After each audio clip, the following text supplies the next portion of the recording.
जब मैं इस धरती से मिटा दिया जाऊंगा तो शायद तुम्हारी जिंदगी पर कोई असर भी नहीं पड़ेगा। आखिरकार तुमने मुझे कभी सच में जाना ही नहीं।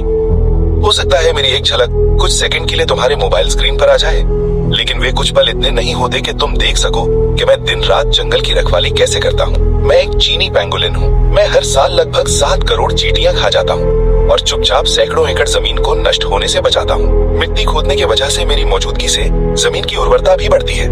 मेरी जीभ मेरे शरीर से 1.5 गुना लंबी होती है। हर हमले में मैं सैकड़ों चींटियों को पकड़ सकता हूँ और कीटों से जंगल की रक्षा करता हूँ। मेरे नथुने और कान मजबूत मांसपेशियां झिल्लियों से ढके होते हैं। यहाँ तक कि मेरी आंखों पर भी विशेष सुरक्षा परत होती है। इतना ही नहीं, मेरा पूरा शरीर हजारों कठोर शल्कों से ढका होता है। खतरा आने पर मैं खुद को एक मजबूत लोहे की गेंद में बदल लेता हूँ। शेर भी अगर मुझे बार बार काटे तो वो मुझे नुकसान नहीं पहुँचा पाता। लेकिन बाद में मुझे समझ आया कि जंगल के जानवर कभी मेरे असली दुश्मन नहीं थे। असली खतरा तो वे इंसान हैं जो सभ्यता के शिखर पर खड़े हैं। मेरे पूर्वज 8 करोड़ साल पहले हुए डायनासोरों के महाविनाश से भी बच गए थे, लेकिन आज मुझे मानव सभ्यता की लालच भरी दुनिया में गिरना पड़ रहा है। कब ऐसा हुआ कि मैं जंगल का सम्मानित रक्षक था और आज धरती पर सबसे ज्यादा बेचा जाने वाला जानवर बन गया? हमने कभी इंसानों की दुनिया में घुसने की कोशिश नहीं की, फिर भी हर साल मेरे 1 लाख साथी खून के सौदों का शिकार बन जाते हैं। जब इंसानों को हमारी अहमियत समझ आई तो उन्होंने मुझे देश का सबसे संरक्षित जानवर घोषित कर दिया। लेकिन भारी मुनाफे के सामने यही सुरक्षा हमारी मौत को तेज करने का कारण बन गई। मैं सोचता था कि मेरा मजबूत शरीर हर खतरे से मुझे बचा लेगा, लेकिन मैंने कभी नहीं सोचा था कि इंसान मेरे खाने में दवाइयाँ मिलाकर मेरी मांसपेशियों को शिथिल कर देंगे। मेरी माँ ने मुझे जन्म दिया और इंसानों ने सिर्फ 5 मिनट में मेरी जिंदगी खत्म कर दी।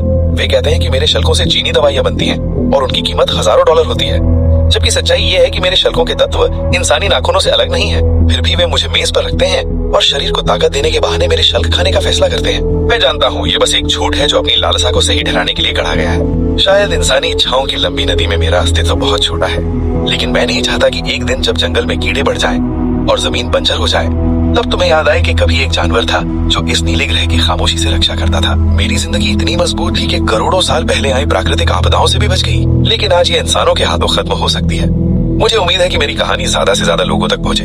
अगर सिर्फ 1 लाइक भी मिले तो शायद वो पत्थरों में उठी 1000 लहरों जैसा असर करे। नेक दिल इंसानों, कृपया याद रखो, जहाँ व्यापार नहीं होगा वहाँ हत्या भी नहीं होगी। मुझे आधुनिक सभ्यता की इस दुखद कहानी का नायक मत बनने दो।